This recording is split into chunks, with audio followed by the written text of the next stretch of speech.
All right. Before we get started, I will pass this on to Dr. Twinkle to briefly tell us about her journey. What has she done before? What is she doing now? And that way, you guys know what are the best questions to ask her. And before she does that, I want to request you all to um, show your faces if you can. Speak into the like unmute and speak once we start the Q&A. That's the best way to make the best use out of this, and know that you have the best resource with you right now. So do utilize that. And this is also like a sort of training for you to, into for what you're getting into, to always show your face, to speak up, to be more present and more enterprising. It'll always help. Anyhow, over to you, Dr. Twinkle. Um, please introduce yourself. So first of all, thank you so much for this opportunity. Um, yeah, like don't get this much of chance. Like we can talk to people and guide them. So thank you so much for this opportunity. Of So my course. name is Twinkle Sanghani, and I'm from Gujarat, India. I graduated in 2019 from Sidhpur Dental College, that is in also Gujarat. And after finishing my bachelor's, I started private practice. I mean, I was working as an associate dentist. I worked there for 3 years, and then I decided to shift to USA. So I came to USA, started for NBD preparation, and then I talked to so many people how to do process, how to make my profile stronger, what should I do. So I became certified dental assistant. Became registered dental assistant. I worked in a private practice over here, did some shadowing. Also, like I got to know about preceptorship in Rutgers School of Dental Medicine. So I did my preceptorship for 5.5 months over there. And during all this time, I was applying for CAPID cycle too. So this was my first cycle, and Rutgers was my first choice. Luckily and blissfully, I got into Rutgers, and here I am. I'm going through my dental school, and it's super amazing journey. It's hectic. It's not stressful, but it's hectic. But it's fun. It's fun altogether. That is so nice. First cycle, your dream school. Yes. Um, I mean, yes, it's obviously not what happens for everyone, but I think it's just proof that, it could happen very well. And try to do your best and, put your best step forward, best foot forward. And that's really just nice to hear. I'm sure even though they're also just applying and trying to get in, it just makes them happy as well. I'm sure to hear that someone's like gotten in their first go. So congratulations again, Twinkle. Thank you Um, so much. just to get a lay of the land, who all are applying here for the first time, if you all can just like virtually raise your hands, just to know where we're at. Okay. So many. Yeah, okay. All right. Anyone who's applied before?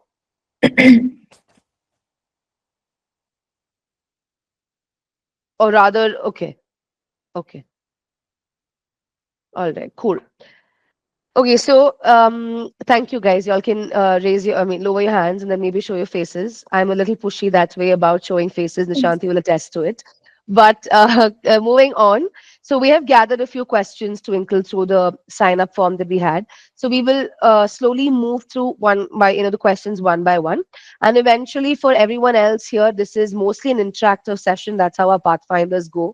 So as we go into the questions, please feel free to raise your hands, and then you all can unmute, speak, and directly talk to Twinkle and get your answers, and that's how you can get the best out of the session. But just to get started, usually I always go for the general questions first and then slowly move into the school. But considering it's Rutgers, I just have this urge to, I don't know, ask you Rutgers questions first, if that's okay. Because I'm sure Yeah, everyone's that's fine. also awaiting. Yeah. Definitely. Okay. So I just also want to give a disclaimer first to everyone that, like we always do, please remember that in CAPID, nothing is certain. So it's all very gray. Nothing is really black and white. So whatever Twinkle is saying is her experience, what she's observed, and things could be very well different every year, and everyone's experience could be different. So take everything with a pinch of salt, align that to your profile, and then implement it. So the elephant in the room, Twinkle, always when someone talks about Rutgers is this: Does Rutgers prefer or consider, not prefer, consider reapplicants? I know it's a very tricky question to answer, but considering your cohort and the kind of students you've seen, is that something you can attest to as a consideration? What are your thoughts? So yes, on the day of interview, we have been informed that until and unless you get rejection, you are more than welcome to apply for the second time also. So if you're applying there, they are inviting you, and if they are rejecting you, then don't apply. It's clear no. But if there is like waiting list or you're not getting interview invites, anything else, you can apply for the second time. They're definitely considering that. Oh, interesting. So you're saying that it's not about you in general being a reapplicant. It's about you applying again to Rutgers. If you apply to Rutgers in the beginning, I mean the first year, Mm, and if you've gotten rejection, don't apply again. yes. Okay, Until all unless right. you're not getting rejection, you are good to go. You can apply. Okay, I think that's very nice to hear because I think the general when I hear people talk to me, mostly they feel like if I overall apply to CAPID, Rutgers will know about it. I mean, even if they're not applied to Rutgers, and then they can't apply again. But this is solely about Rutgers with a rejection email. Oh, Mhm. is there? And speaking of the interview, Twinkle, how was the interview? Anything that you can tell them, how much ever you can disclose about how did you feel? What was it like? Who interviewed you? What was the nature of questions? Anything that can help them would be help. Yeah, nice. Yeah, so my on my interview day, it was like a morning to afternoon session, and my interview was one to one. Everyone's interview was one to one, where professor will call your name and you have to walk with them. They'll take you to the place. Maybe it would be lecture hall, some open space, or their office. So your interview will start right when you start walking. They'll ask like, "Hi, good morning." They'll start noticing that how you are talking, how you're adjusting with other people. And interview was like more of casual. It was like not more serious questions like clinical questions or more ethical scenarios. Nothing like that. So my interview started with it lasted for like 20 to 25 minutes. And first question was, tell me about yourself. And as soon as I started speaking, um, he asked me counter questions on like whatever I'm saying. He'll ask me counter questions. So we spent somewhere around like 15 minutes on that only. Like, tell me about myself. So, like for example, if I say like I have 3 years of experience in India, so he asked me like what kind of cases have you done? Uh, Tell me about like detail. What kind of perio cases have you done? What kind of endo? Can you just describe in percentage, like how many restoration cases, like kind of in detail? And then definitely asked like why Rutgers? And another question was like, have you handled any um, what was that? Like there was some debate or like there is some situation in your college which was opposing to you. So how did you handle such situation? And lastly, why should we select it? Yeah, and that Of was the end. course. Like not more Yeah. questions, but it was like one-to-one conversation.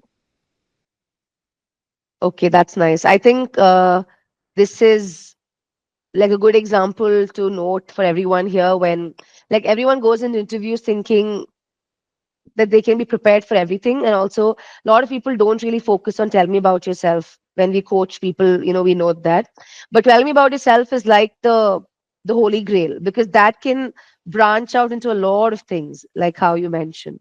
Yeah, and exactly. Tell me Yeah, about yourself. It should be your journey, like not your yeah, CV. Like you should tell. I mentioned that I used to go for cycling. I like to try different cuisines. So I precisely. used Yeah, to, yeah. yeah, So I mentioned everything in my tell me about yourself. It's not yes, about like I did my bachelor's, I did this, yeah, because it's already there now. absolutely. It's your elevator pitch. It should be something quick. They should get a feel about you. They should want to take you in. Yeah. Absolutely. It's nice to okay. I'm going to remember this for sure. I hope you all also remember this, but I will remember this for sure when someone's skeptical about how to prepare for tell me about yourself, that this is you're going to be my first example, Twinkle, from now on, and how as to how your interview went That's the major question you should in focus on. Rutgers, absolutely. And you mentioned in between as to why Rutgers, right? That's something they ask you. So now Yeah. I'm going to put you on the other side of the table and ask you in another from another angle why Rutgers, because that's also a question that has come up a lot in the form. So what the our participants are trying to understand is now that you're inside the school, from your experience, what would you say? Why do we actually apply to Rutgers? What sets Rutgers apart? And what would you tell them about that? Yes, so I'll start from scratch. Like I came to US, I started to know about dentistry in US. Uh-huh. At the same time, I was going through my dental assistant process. I got Uh-huh. my license, and when I started working in clinic, I got to know that there is a difference in dentistry, like how we used to do in India and here. It is a Yeah. little bit different. So I wanted to know in detail, and I got to know about that Rutgers is providing preceptorship where you can go and observe, and maybe depending on preceptorship, you can also get hands-on experience. Okay. So I applied for general dentistry preceptorship program. Mm. Mm-hmm. Um, and that was my path to get into Rutgers for the first time where I observed Rutgers. And it was amazing experience of 5.5 years. I rotated through oral radiology, periodontics, and prosthodontics departments. And I forgot to mention when I said that I worked in India, I worked under a prosthodontist. He was Okay. an he was amazing prosthodontist. So I was interested in pros. And then I went to Rutgers.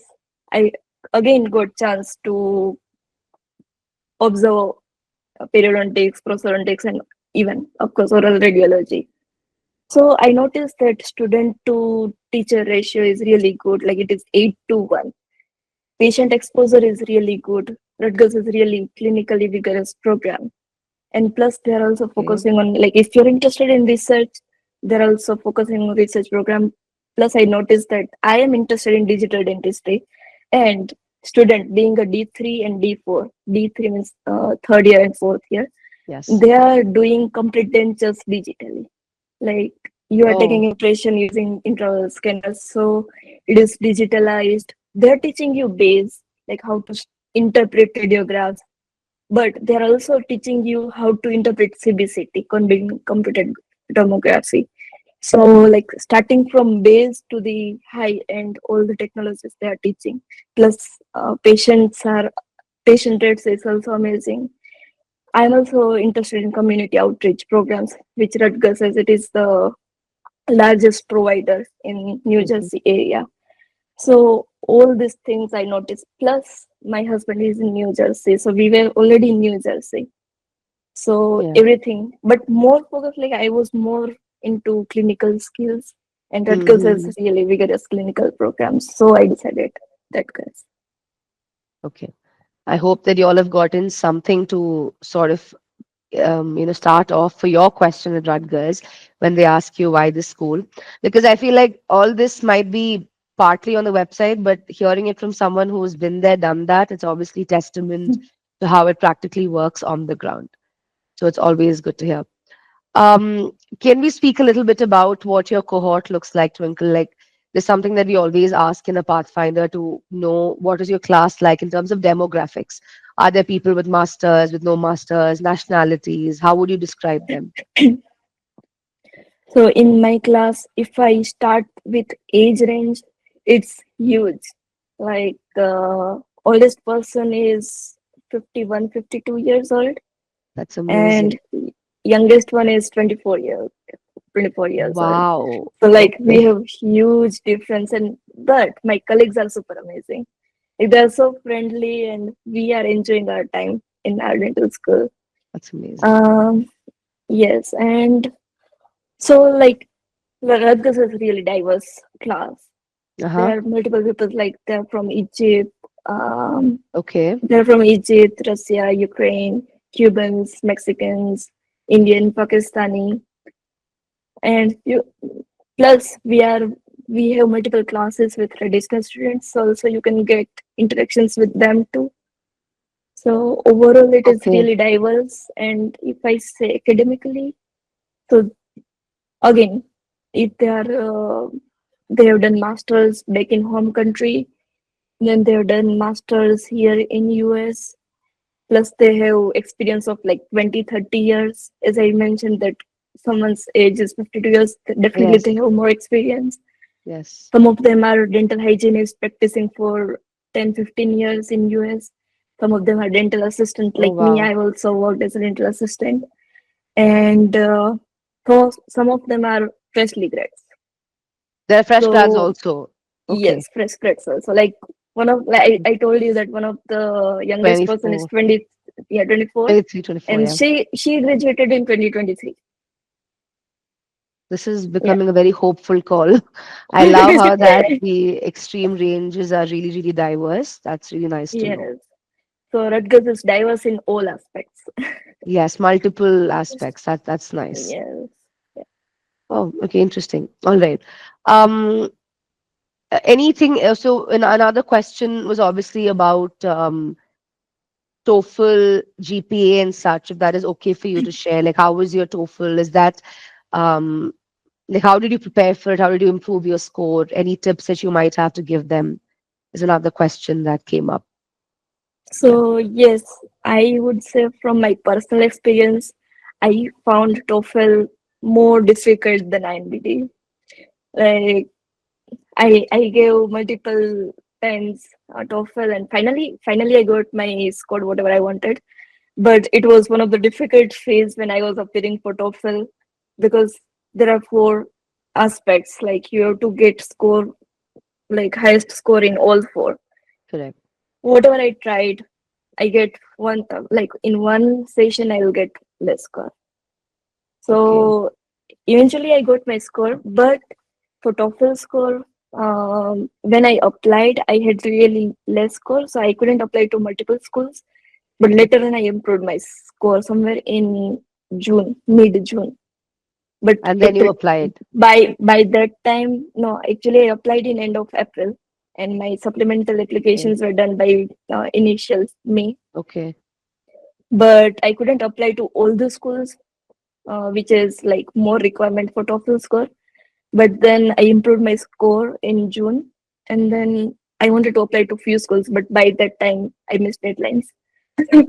Oh, but So thankfully you didn't have to use it again. So that's a that's a yes, blessing. so definitely TOEFL was difficult, but only key is practice. Practice, Yeah, practice, practice. Whether it is bench test, whether it is your SOP, whether it yeah, is your TOEFL, whether it is your interview, you have to practice. Practice is the only absolutely, key. absolutely. Did you so you said you have applied to other schools also, right? Not just Rutgers. Yes, I applied to total 9 schools. Did you also get a chance to interview at other places? I got an invite from Western University, but my Great. interview was scheduled like it was in end of October. But before that, I got acceptance from Rutgers. Wow. So What a clean yeah, slate. so Nice. I Okay. so I just interviewed one school and I got acceptance from that. The Western, which means you had best evaluation, right? So you could apply to Western. Is that right? Yes. Okay, just a note to everyone here, Western needs West. Do keep that in mind. I remember Dr. Pulkit saying, who got into Western, that when he applied for the evaluation, it took him a while to get it. So if any of y'all are doing it, please do keep this in mind. Before we move on to the next question, I can see three hands raised. I just wanted to ask if this is from the previous question or you guys actually want to talk to Twinkle, Harshita, Krinal, and Jasmine. You can unmute and speak. Anyone for a question now? Hi, I just wanted to ask, do Yes. you really think that preceptorship really helps to get into the school, or it's like just for the CV basically? Mm, so I wouldn't say that if you do preceptorship, 100% you'll get into dental school.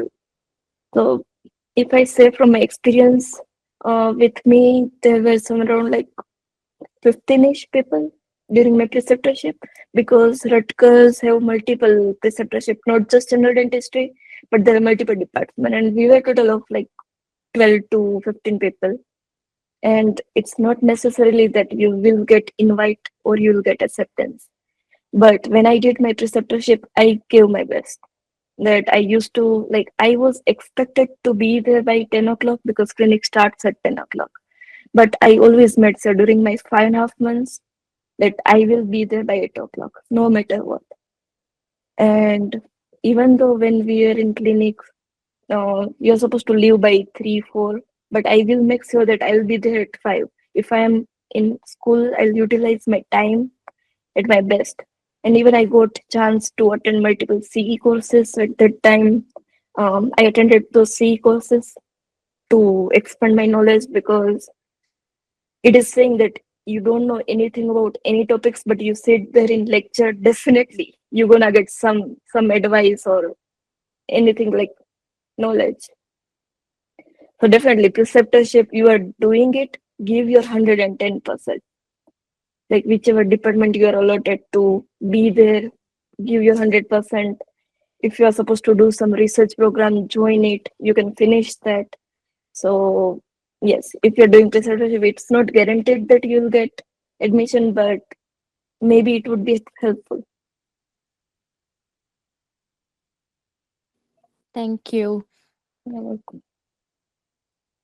Thank you, Jasmine, for the question. Twinkle, was there anyone else in your cohort who did do a preceptorship anywhere or like at Rutgers in your batch? Um, no, no, Okay.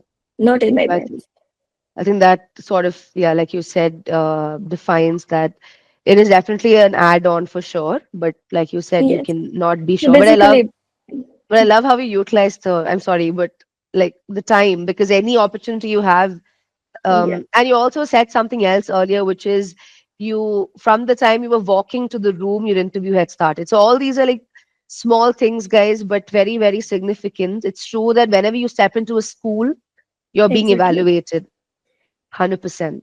Always remember that whenever you're stepping into some professional environment, behave or like just put yourself in that everyone is watching you.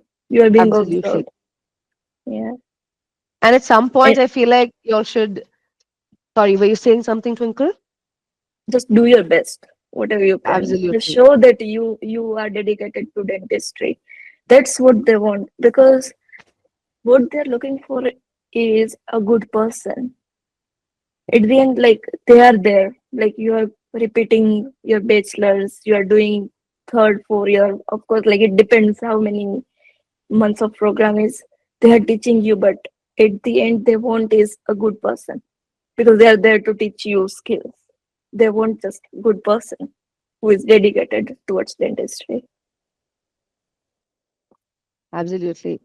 At some point, I think all of you all should also try to not think of like, the the admission committee as like a CAPID admission committee. Of course they are, but also just try to put yourself in their shoes as if it's just a regular interview. Like imagine you're interviewing for your company, for your clinic. Even you would do that. If someone walks in, like 10 people walk into your clinic, you would scan them, right? From the time they step in because you want to know everything about them.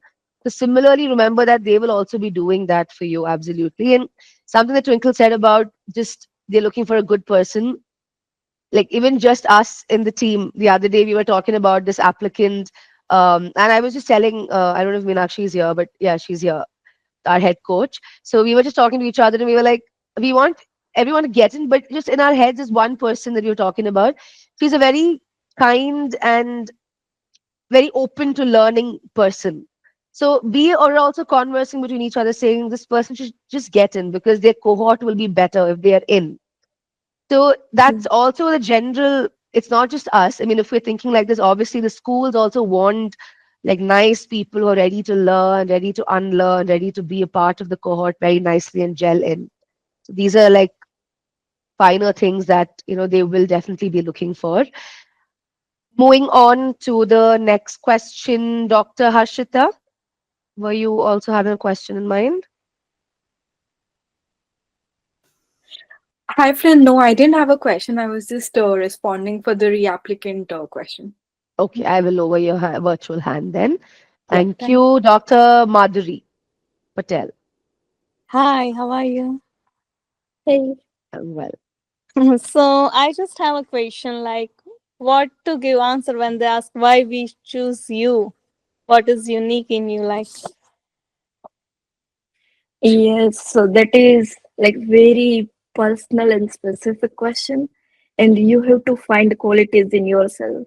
Like you have to decide your goals and how it would be helpful to the Rutgers. Like I'm just talking about Rutgers, but definitely any school. So decide What your was goals your and answer? Can you please share? sorry, what? What was your answer? Can you please share? Yeah, so I mentioned that so when I said about tell me about yourself, when I wrote my SOP, in everything I mentioned about leadership quality. So at that time, I mentioned that there are multiple uh, associations in Rutgers, like American Student Dental Association. So there are multiple ISD, that is stands for International Student Association. So I can join various clubs, and I'll provide my best to lead that team. So that was one of the examples. Also, I mentioned about research that during my preceptorship, I initiated 2 to 3 research projects, which I wanna continue, and I'll try to do another also, and I'll dedicate myself towards research studies which are going on. And there was third answers which I forgot, but it was my personal answer. Exactly, I don't remember what I answered, but yes, you can find your strengths, and whatever your goal towards dentistry, you can combine with strength, and you can just tell them in that way. Thank you. You're welcome.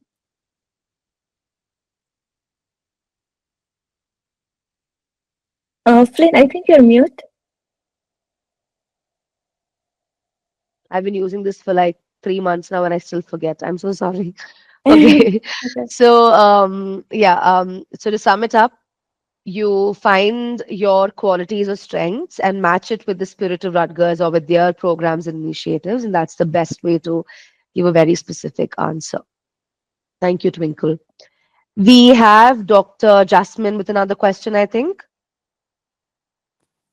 Yes, I just wanted to ask Dr. Twinkle, if you don't mind sharing regarding your TOEFL score, was it above 100 or less when you applied to Rutgers?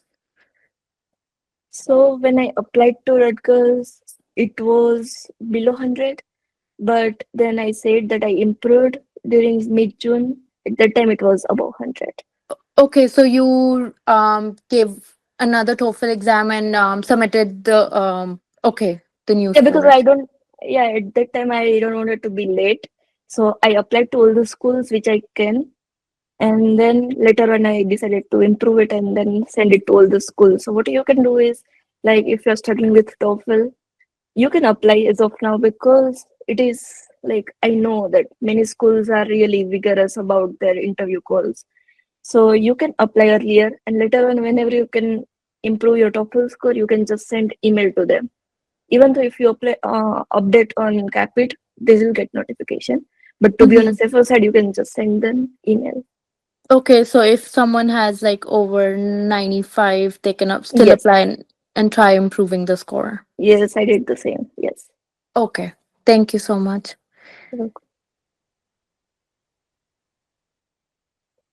Thank you, Jasmine. Dr. Vidya.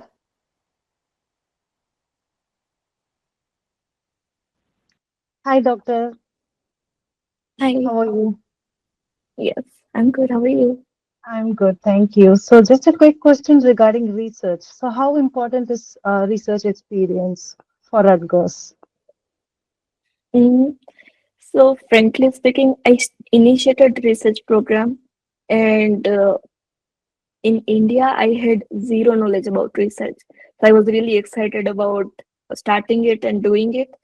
So, at the same time, I initiated 3 projects. One, like 2 of them were case studies, and one was proper research study. But when all this CAPID cycle was going on, and when I got my interview invite, at that time I couldn't finish. So research was not published when I got interview invite. Even when I got my acceptance, my research was not published. But Okay. research, it shows that you are dedicated and you are eager to do work. I Okay. tried my best. Everything was done. I submitted it, but it was not published. So basically, you just need to show that you are eager to learn and you are eager to do work. You are willing to do all the work whenever you can. I used to wake up at like 5 o'clock in the morning. I used to attend meeting, do research work, and in the clinical hours, I will show them whenever I get time. I will show them that I have done this work in my free time. So they will see that you are doing some work, even though it is not published due to XYZ reason, but you are doing it. Okay. Thank you, doctor. Bef- okay, before we go to the next question, the TOEFL, just want to like pull back on that. There, Rutgers doesn't have a minimum requirement, right? They haven't. Uh, Last They, year there were no minimum requirement. yeah, I think this year also it's not there. So okay, that makes it all the more clear as to. I mean, we can like you said, we can improve the scores with any schools through an email, but in Rutgers' case, because they did not have one, then that makes it a bit more easy. Okay, So if you are in doubt, always go to school's website. Whatever yeah, written there, just go yeah, for it. Don't listen to anyone. Just go for the website. Whatever is absolutely. written, yes, just follow that. 100%. I totally endorse that. You should check the school's website. Don't even follow the program finder, which is on the ADA Yes. Kappa. That's actually not updated a Sometimes lot of it's not times. updated. Yes. Exactly. Either check the program material section of the Capit portal or the school website. Yeah. And if you have a doubt, you can obviously ask people. But even when people come and ask us, I tell them what I know, but then we say, email the school. Sometimes things can change. So that way you get the direct best answer. So that what would be effective for you. Dr. Madhuri. Yes. Yeah, so I just want to ask, like, if the school asks, like, what kind of success you want to see after 10 years? And I mean, our answer is simple. Like, I just want to open my own clinic and work as a clinician. But what they are looking for, the answer, like, what kind of success? Yeah, that was my answer. Like I want my own practice with 10 chairs. Yeah, that is like crystal clear. That's what you wanted. Like you have to be really honest. You don't want to be like over, like I want to do this. Like whatever you wanna be, just be honest with them. Yeah, because lot of school ask, like, what does success means to you? Satisfaction. It depends. What for me, I want to own a practice with 10 chairs, multiple offices in US. That's my aim after 10 years. So that I didn't get that question, but if they would have asked, that would be my answer. She Yeah, has her because answer ready. Wow. Sorry. Go ahead. Yeah. Yeah, because when I recently gave one interview and they asked me like, what success means to you. So I told them like, for me, success means all small accomplishment that I achieve while going through the And process. sometimes you should mention just not about your professional life, but also about your personal life. You should add that in your answer. I Okay. want to have some nice house, like nice, cute family with balanced professional life. You can answer that too. Okay. Mm. Madhuri, that answer that you gave is actually fine. It's great. You said that you wanted, like, small accomplishments mean big success for you, right? That's what you Yeah. meant, correct? That's absolutely fine. So, and to attest to what Twinkle said, it doesn't always have to be like like Twinkle's answer is very to the point, core professional answer, and that's fine. It shows clarity of thought. And what I like about her answer is that she's not just telling them that she wants a clinical practice. She wants a clinical practice. She wants multiple practices with 10 chairs. So this just, if I am interviewing her, I know that this person's thought about this. Like it's a dream on the wall, like in visual, it's visualized, right? So anything you do, make it as specific as you can. So if you're saying your answer, say what it is, then probably give one or two explanations or examples. So make your answer as Mm. specific. And also, like she said, if you're telling, I'm just saying this for if anyone else also wondering, just a bit of interview coaching here. If you're saying that you want a nice house, that's absolutely fine, right? It's like a financial goal, right? Having a house or having a work-life balance.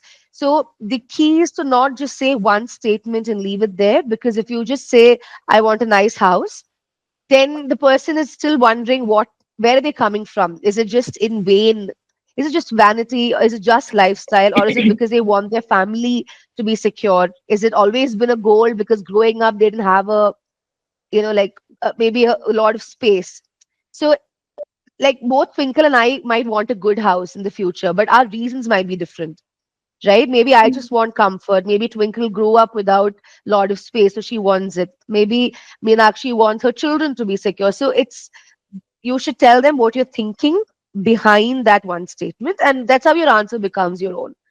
But at the surface level, that answer is really good, Madhuri. I think people, they will find it refreshing that you didn't feel the need to say, like, give some major professional goal, because the smallest things make the biggest impact. All right. Okay. Mm. Okay. Thank I think that was for you, Twinkle.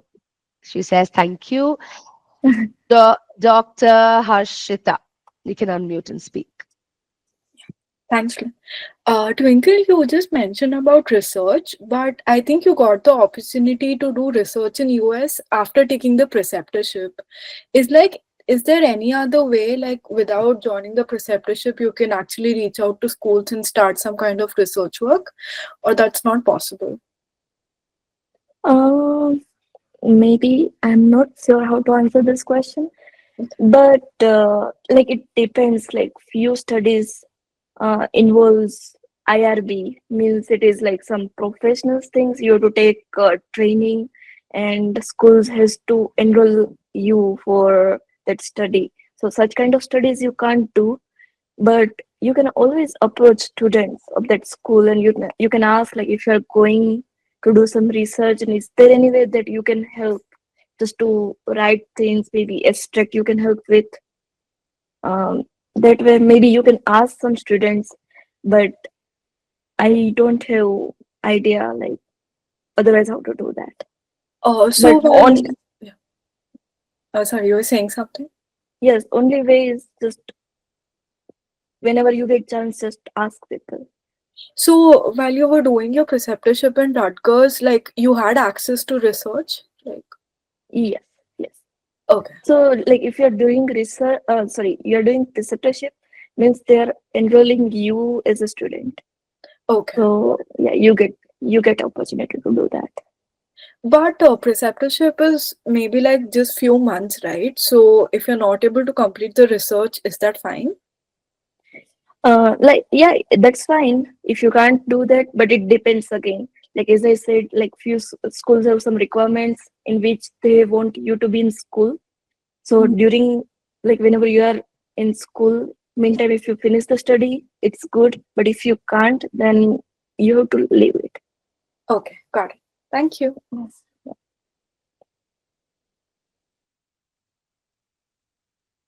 Before we go to the next raised hands, I promised Dr. Pinky we'll take the question next. So Dr. Pinky's question, Twinkle, is about the visa. So I think, yes, we didn't talk about that demographic in your cohort. So Yes. she's asking about that in your cohort, and also what was your visa status when you got accepted at Rutgers? Yeah. So I was here on dependent visa. I'm still on dependent visa, and Rutgers is open to all kind of visas. Like there are citizens, there are green card holder, plus there are tourists who converted themselves into F1 student visa, and I am on dependent visa, and still I'm studying on dependent too. So they didn't make me do F1 visa. So like you can apply. You are open for anything because it's open for all kind of visas basically. Oh, you're still on dependent? Yes. Oh, I didn't realize that happens. Okay, No, I didn't convert to student visa because in India there is like lots of waiting, and I just had two mm, months, so I didn't took chance to makes convert sense. it to F1. Yeah, there's a lot of waiting here. Okay. Yes. Okay, so that is again very like hopeful thing to know that even tourist visas are also accepted. So all the entire spectrum, right? So, but it also depends. Like many schools are not allowing studies on dependent visa. So Rutgers is allowing us, like whether it is H4 or J2, that is like kind of dependent visa. So you can study on that, but it depends on university. So again, once you get acceptance or maybe if you get interview invite, you can personally email them and like say that what's their requirement. Absolutely.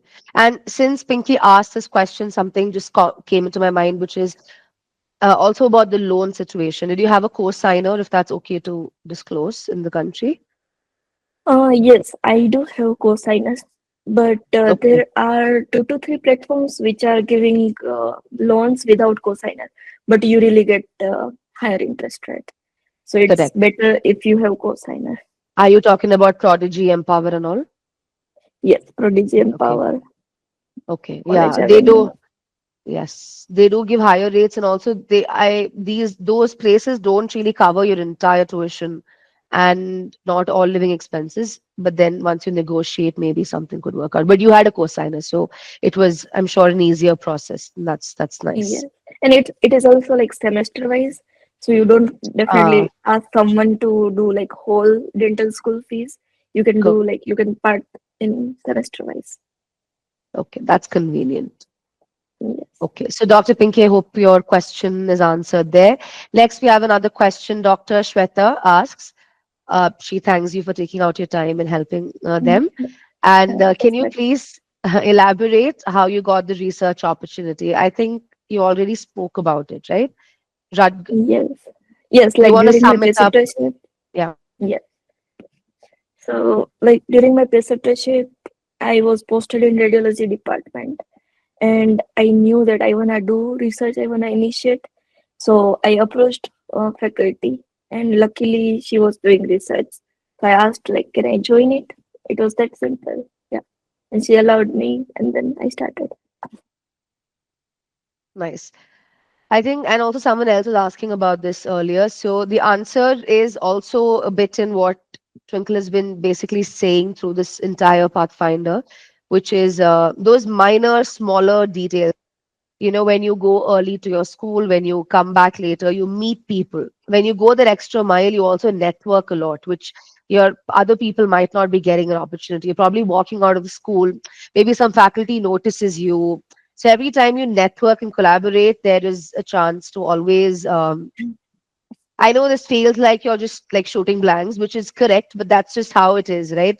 Anyhow, anytime when you make a connection, you might just might just become an opportunity later. So do keep this in mind. Another thing that people do, I wanted to say this earlier, I forgot, is that they just simply email all the schools, like the ones that have no contacts. I've spoken to applicants who have emailed like 30 schools in just one go. They just find the information online. They just email, very brief email with your credentials and your interest. Maybe 2 or 3 people might reply to you. That will be the ratio of the response, but worth trying if you're really interested to make your mark. Yeah, Okay. and I Yeah. forgot to mention one thing, like during my preceptorship, of course.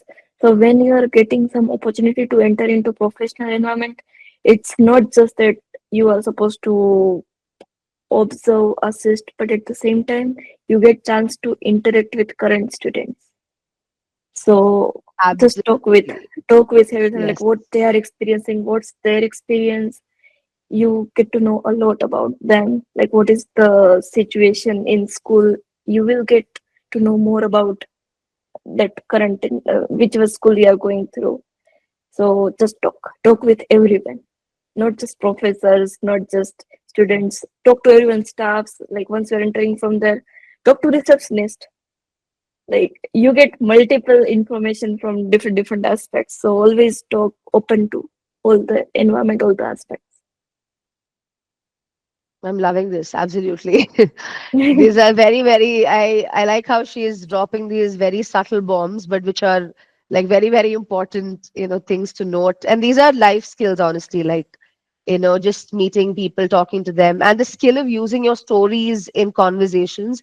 I know it's not everyone's cup of tea, but in these interviews and all, it'll help you a little to sort of, make a connect. And, it's something, and beginning that journey, you might want to turn on your camera here and speak. My team is going to be like, Flynn just keeps talking about turning on cameras, but then that's just like a thing. It really helps to just, and all of y'all who unmuted and spoke to Twinkle, that is a great sign. Like you're, talking to her and like connecting with her. The next time you walk into Rutgers for an interview, she might just remember the ones that have, asked a Yeah. question. So, Yes. yeah. Definitely. Okay. So Shweta, I hope your question's answered. Dr. Madhuri asks, can you tell me which month you got an interview invitation? I think Meenakshi said that it might be September. But do you remember, Twinkle, when you received Rutgers invitation? Yes. So I received my invitation in mid-September, and Spot my on. Okay. yeah, my interview was on 11th October, and within 4 days I got my acceptance. Like Rutgers is really quick. You don't That's need nice. to wait. Yeah, Wait a long time. you can't sleep for like next 2 3 days after your interview because you know that you're gonna get answers. Okay, but 3, 4 days is still better than waiting for a longer time. So that's Yes. nice. And like, if they ask you, do you have any questions? What did you ask to them? Sorry, what? Can you If repeat, please? in the last after interview they will ask like, do you have any questions? Oh, yes, yes, yes. Yeah, So definitely. Like, don't say I don't have any questions. Always be prepared with 1 to 2 questions. Don't ask multiple questions, but definitely ask questions. what was your question like? So my questions was, so there is one clinic which I noticed. It was like disability special patients clinic. So I asked him that, do we get rotation in that? Basically, my aim behind that question was that I have noticed Rutgers that what are all the departments are there, and I'm more interested like what are gonna be the curriculum.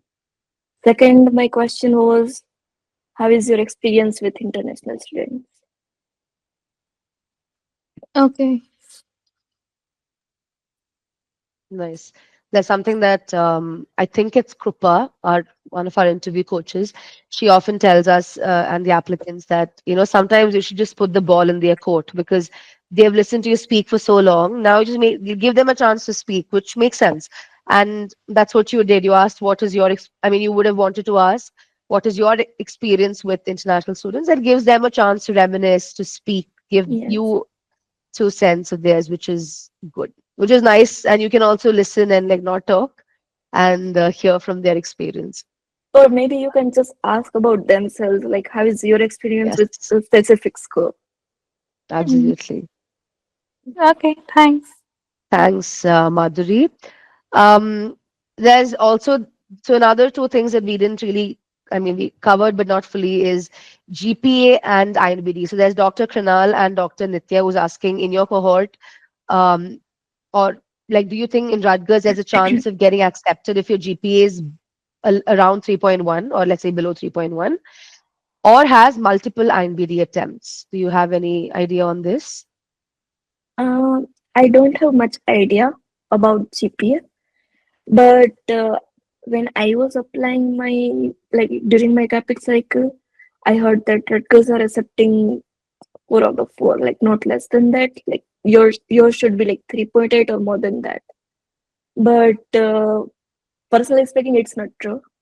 I don't know the minimum amount, like what is the minimum GPA, but I won't say that it is like completely full. And about INBT, I heard that Rutgers prefers single attempts. Like it's not like just Rutgers, it's like overall. If you have multiple attempts, I believe your chances will reduce. So you have to make your profile stronger in another aspect if you have multiple attempts. Got it. So in your batch, which means people who have multiple attempts is not something that you have seen. Actually, like I haven't asked about Yeah, IMBD and GPA because it's like more of makes personal question. sense. I'm So I sorry. don't have Yeah, like I really don't know about that. Otherwise, I I would think have loved to share that, but I really don't know. I think someone else also on some other Pathfinder said, we don't really talk about, which makes sense. Absolutely, Feel like practically, why it's would you? like personal. Someone Why likes would you it or talk not, about it? maybe. Yeah. Yeah, correct. Okay. Mhm. All right. Yeah, so I think what she said, like the schools do accept people with multiple attempts, but then obviously when there's a little bit of a shortcoming in the most ideal sense, you do try to, you know, Compensate that. compensate for it. But this mostly happens if it's below three, if it's a two pointer and stuff, is when you might have to do like a master's or at least some kind of program, not necessarily masters, but something and show them that you're still driven, that you can perform well, etc. Mm. All right. Um, did I miss any question, Doctor? Dr. P, who's asking what should one mention while emailing them? I'm assuming P, who you're asking about the research bit. I think you can just two elements to keep in your email should be your interest to do it, like your eagerness as to why you want to do it. Do you want to learn more? Do you want to be more exposed to different technologies, or are you interested in a particular study that they're doing? So, what is your intent? And also your qualification for sure. So, very brief resume you should absolutely keep handy. Don't give like a very detailed 2 to 3 page a document. Just a one page would do where you focus on your past experience as a research person. So if you've done something in your home country, wherever, show them that. And if you've not done anything in research, focus on the fact that you're a qualified dentist from another, like a foreign trained dentist, and that you come with the skills and you will be a good resource. So you'll have to sort of pitch yourself again. It's all about, like pitching yourself and making them choose you, but keep it very brief because this is not an email they're asking for, right? So take very little of your time and add a CV for sure, but add a very, very brief document. I hope that helps. Moving on, Dr. Divyang asks, did you take any help for statement and interview prep? The- These are So questions. Yeah, go ahead. yeah, for SOP, definitely like I started writing one paragraph per day. So like you can't just finish whole SOP in one day. So I wrote paragraph. I finished in like 4 to 5 days, and I definitely took help of my friends or maybe someone who know you, who can help with, who can give you opinion, and maybe you can take some professional help if you want. I didn't took it, but I approached some professional people, and I would advise that take opinion of everyone, but don't apply everything. Like whatever you filter it out because you know your journey. You are very specific, like your SOP is your experience. So take opinion definitely. Just don't do on your own. Take someone's opinion. So basically, someone is reading your SOP, they are knowing you. So if you are showing it to someone, they should know about you. So whenever you're giving it to someone, they should know about you. You can ask like, how do you feel? Do you feel like it is like my story? It is not just like CV or like you are jumping out. It should be a proper story. Absolutely. They should know you. They should feel like they know you when they read it. All right. Doctor, I think we have crossed everything. Okay. Meanwhile, Dr. Akshara, you can unmute and ask her the question. I think we'll wrap up with this, with Dr. Akshara's question and a couple of questions that's remaining in the chat since we're approaching time. Akshara, Yeah, go ahead.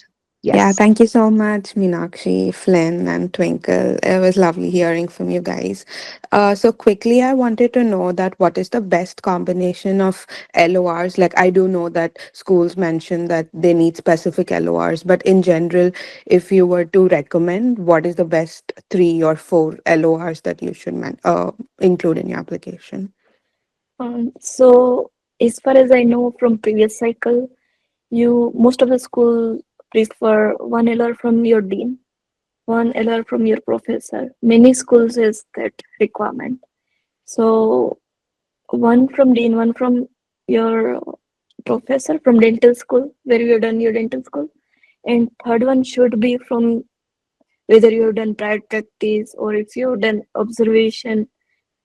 For example, I did preceptorship, so I took from one of the professors. So third one should be from your experience. Got it. Thank you so much. Thank you, Akshara. And our last question is from Dr. Atia.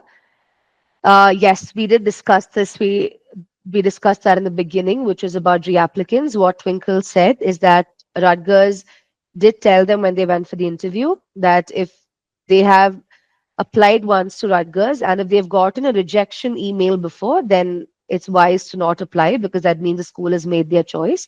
But if you have not applied, you can obviously apply. But if you applied and did not receive a rejection, but you were not called, you can still apply again, which means they have not really written you off.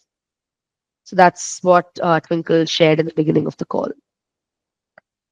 Great. I think we are on time and we've covered most of the questions that were asked on the form as well and had a very interactive session here. Before we wrap up, any closing thoughts, Twinkle, that everyone's either applying now or next year? Any wisdom, parting wisdom that you have to give them before we close? So like one thing I want to tell, like this is more about Rutgers. So I didn't know about Rutgers when I started studying. I started attending lectures. It is definitely different from India, what we are learning in our bachelor's. In Rutgers, they are definitely teaching everything digital dentistry, like how to interpret CVCT, implants, all the like high things. But they're also teaching how to communicate with patients, how to maintain your safety when someone is telling you something, it is right or wrong, how to identify that. So we have lectures like culture and communication, which they teach us, and also they are focusing on like physical exercises. So it is like something new to learn that they are focusing on your personal life. That it's not just all about professional. Like we are having lectures like how to do exercise, how to do stretchings, and all this stuff. So and overall campus life is amazing. So I am loving it. I'm blessed that my stars aligned and I got into Rutgers. And last thing, just be consistent, practice, practice, practice, and uh, of course you are gonna do what is expected, but do something which is not expected from you. Give your 100% best. Don't give up. I think that is our parting punchline, which is what do what is not expected of you. And just like some I forgot who said this, but I think it was Dr. Madhuri, right, who said that she answered in an interview that success are those smaller accomplishments. And aligned with that is actually, I think, the takeaway from today's session that Twinkle has constantly been saying, which is the smaller things matter. Which is that because the bigger things you know that you should do shadowing and this and that. But please remember things that she said about networking, about remembering that you're being graded everywhere once you walk into the school, that she gave 110%, that she, went for the preceptorship early, she came out later, she did extra research work and told them that she's doing it. These are the smaller things that you can do, which will absolutely take you, to the top and make that difference for you. So thank you for sharing that. I think these are really, really important tidbits that really help everyone. And if I were interviewing in Rutgers and they asked me, why do you want to join? I would definitely tell them that I heard from a student about how they focus on personal well being and stretches, and that I find a lot of comfort in that. Because I think those are really important things, right, for the dentist's well being and overall retention. So thank you so much, Twinkle. I'm really happy that we could do this. Really, really appreciate, like I said in the beginning, your intent. And I know that even if you want to help, sometimes time doesn't let you. And you have taken the time out from your weekend to do this for us. Thank you so much. Good luck for everyone. to everyone. Yes. Be consistent, like she said, don't give up, do what's not expected of you. And if you have any questions that you want to talk about, you can always reach out to us. Just book a call with us. We can clear your queries and doubts, no problem. And have a good night or have a good morning. Thank you so much for arranging this. And thank you so much, everyone, for joining. And please, please, please feel to DM me, Instagram, Facebook. Whenever I get time, I'll just get back to you. Feel free to Thank reach you out. so much. That's amazing. If you want to contact her, Facebook and Instagram. Yes, Twinkle Sanghani. We can maybe tag your handle in the next, when we put up um, the information about this webinar, you can probably tag your handle so they can take Yes, notice and that's follow fine. the handle. Yeah. Okay. Okay. Yeah. All Thank you, right. Twinkle. Bye. Good. Bye, everyone. Bye bye. Bye. Bye. Bye. Take Thank care. you. Bye. Thank you for joining, Madhuri. Thank